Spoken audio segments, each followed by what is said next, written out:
so much this, I think he do have that same flow, but I think it's his new flow. You try, like, you can't leave your own flow too early. You got to kind of solidify so people know, like, this is my style. And I seen people like on the my mixtapes in the comment section, people like, oh, y'all watch y'all go, he gonna be just like the baby. Everybody was, was geeked off the baby when he first came out, but after a while you get tired of that flow. Now the only thing I would say the difference between him and the baby is he actually got some substance on what he rapping about. When I say substance, he just got a subject matter. So I don't mean substance like it ain't deep, like on some no real meaning behind it, but he at least talking about trapping, where the baby was just rapping. Like, he wasn't talking about nothing. The baby ain't have no relatability to him. So even if it's people out here, however you hustling to get some money, he gonna have some lines or some punchlines on it that you're gonna make you smile and be like, oh yeah, whatever. You know what I'm saying? It's something you can use as a caption. I feel like the baby kind of just was like, he was just rapping.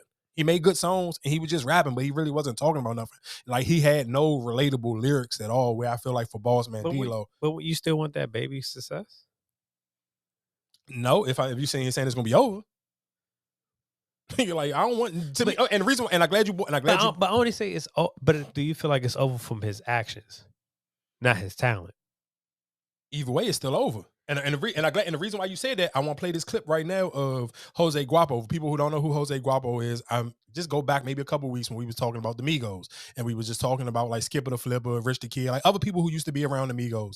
And so that's why when you're saying sometimes where it's like, where sometimes it gets scary for you, like even if you're creating content or you're a rapper, especially if you're a rapper, because I feel like rappers have to have a different type of image that they got to uptrade. But it's like, if you get a certain type of success where you feel like, it's even if you was hustling at one point in time, and I talked about this on here before, it's like, you hate to be to the point where you had success making fast money in your 20s, because it makes it so much harder when you become in your 30s, when you get closer to your 40s, to want to get a real job, because just say if you had a 10-year or 12-year run of just fast money, after it come to an end, though, it's hard for you to sit here and be like, especially if you never got locked up. For people who got locked up, and people give you a little bit more grace. You came home, you did some time. But if you just literally been out on the street the whole time, you so used to fast money, it's hard to make that transition. So, and it's worse if you're a rapper and you got actually like fans. Because what do you do now where it's like, you never was big enough where you probably touched a bunch of M's, but you was big enough where you may have got a couple 100,000.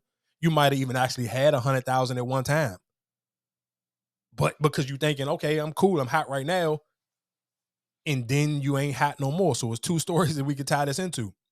OJ the Juice Man, he got locked up on some cocaine and guns possessions, and then Jose Guapo. So the OJ the Juice Man don't got no news clip, but this Jose Guapo definitely do. And we can talk about both of them after we're done. Residents picked up the phone to report unusual activity to officers, and investigators took it from there. Fox 5's Angelique Proctor joins us from the Atlanta Public Safety Annex with video, Angelique, of how this all went down. Yeah, this is pretty dramatic video. All it was neighbors picking up the phone, tipping off police, saying, hey, something nefarious is going on in my community. And police, well, they checked it out. It's jumping out the window!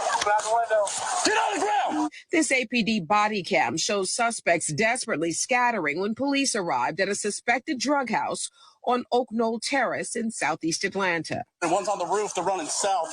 They're running right towards you guys. APD finally corners 4 suspects. Crawl, stay on the ground! Wilbur Alford, not pictured, Johnny Anthony, Gabriel Johnson, and Desmond Robinson. They also found marijuana, a Glock, rounds of ammunition, and more than $12,000 in cash. Put your hands behind your back. They had similar success on Arthur Street in southwest Atlanta. Officers seized mushrooms, methamphetamines, marijuana, oxycodone pills, and more than $10,000 in cash. They locked up 3 suspects, Markel Cody, Antonio Hammond, and Jasmine Jones. All of this, they say, was a result of community tips.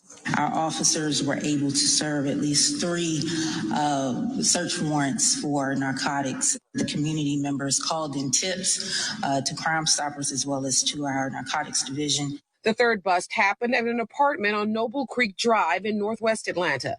Police seized 8 weapons, a ballistics vest, and lots of narcotics, including mushrooms, Xanax, edibles, moonwalk, M30 pills, and marijuana. They arrested Abram Rincon here. APD is crediting residents in the community for seeing something and saying something. Narcotics officers, SWAT, and Apex do the rest. He got up there, so come on, get down. The community has zero tolerance for this type of activity in their community, and it helps us to prosecute these types of cases. And this is a textbook for community policing. If you see anything in your neighborhood, please give officers a call. We are live. So again, I guess my question was before playing that clip was the scary thing is about getting success, because even like you said, that baby success is like you can get successful because let's be clear. I mean, I can debate you that the baby ain't never had a song big as OJ Juice Man, quarter brick, half a brick, whole brick. Hey, okay, give me one. He ain't got one. That's my point. And OJ the Juice Man just got locked up, just like Jose Guapo. Probably with realistically, I don't know who got caught with more drugs, but OJ got caught with some guns and some coke. And shout out to OJ, he got home and a Sexy Red, because him and Sukihana Pose, I guess, just had a song. But Sexy Red, was it Sexy Red or was it Sukihana that brought him out? I think it was Sexy Red who brought him out on her set at Rolling Loud. So that's my point. It's just like sometimes it's like sometimes I almost to the point where I was like, if I can't have success where I can actually change my life, I don't necessarily know if I want it. But that's my thing. When you say the success is just like, all right, you might say that's a bigger song, but when it comes to money wise, corporate wise, or just I can see more commercial, you know what I'm saying? Like the baby sold more commercial money, or even, more money outside of that, because that's what you need in the long run. If I'm getting set off for that, those I mean, but you can kind of look at it just like sports. I mean, it's just a different time. It's like the rap money ain't as, you don't get as much for a show. Like even if you work in the chitlin circuit now compared to when OJ was working the chitlin circuit, let's say OJ might have tapped out at 20. You working the chitlin circuit now, you getting started off at 20. Like soon as Sexy Red caught them 2 or 3 songs, nigga, Glorilla probably was at a 50-piece soon as she came out the door. Even if let's say if Glorilla wasn't at 50, let's just bring it down a little bit. I guarantee you at the what was the name of that song? What was it? Was it John FRE? Whatever that dog. I guarantee you Glorilla was at least a dub. Her very first song, OJ, we talking about OJ probably peaked out at 20. Glorilla came in the game at a dub. So yeah, it's different. So of course you're saying like, did the baby make more money? Did he make more money than OJ the Juice Man? Of course. But are we sitting here saying who? Yeah, I just wouldn't want to be in that situation. That's a tough one, dog. Like Jose Guapo at one point in time, like he never was big as OJ. He don't got no, like I couldn't tell you a Jose Guapo song that everybody probably would know. But damn, dog. Like you just real live. You ain't even trapping on some big dog like I'm the plug. Like you real live still in the trap going hand to hand.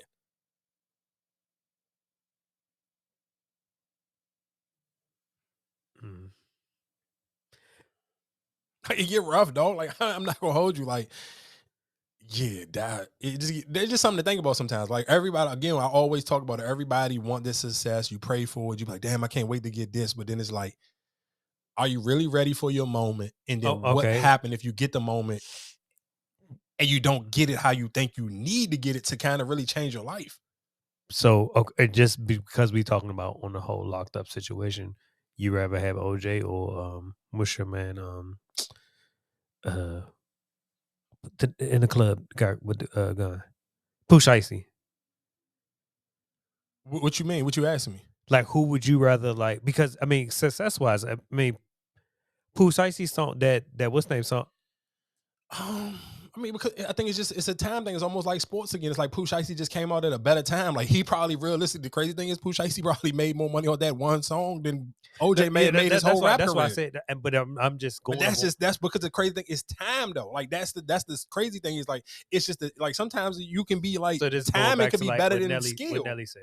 Yeah, sometimes it's just the time. Like when you talking about money wise, I'm sure to get Pooh Icy to sign a deal, you had to give him a crazy bag.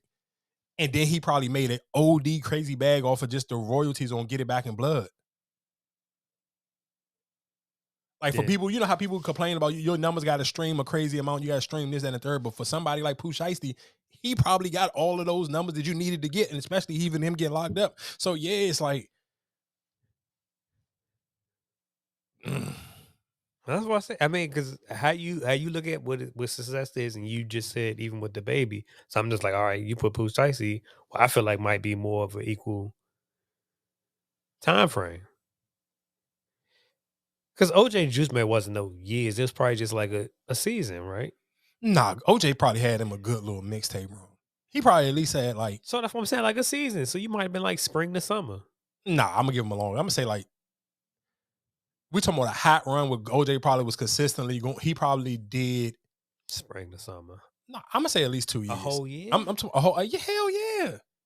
Oh man, okay, maybe I'm not too familiar with it then. Nah, yeah, you gotta go back and do some of your homework on OJ the Juice Man. But I'm gonna say at least like a two. I'm talking about a 2 year run to the point where it's like, let's say whatever major city, he at least got to do Memorial Day 2 times in the same like So that's a year. a year. So no, so like I said, so if he got hot, let's say he got hot in the spring, like this time right now, he got hot in March. He had that whole run, maybe till the next March, and then he got the summer. I'm just trying to look at some dates real quick while we talking about it. All right, this came Make the Trap A came out in 2009. No Hook came out in 2013. And a lot of people like No Hook is a big jump for him. Quarter brick, half a brick. That's Make the Trap A. What's half a brick? Yeah, I mean you might be right. Oh. Cause then Walker come, right? I'm sorry. I mean, like I said, I mean, you might be right. He might have had. I may just be too much of like a Gucci fan, so I might be giving him extra time. You might be right. He might have had like a. Let's just say I'm just to be respectful. I'm gonna say he had him a strong 2 year run.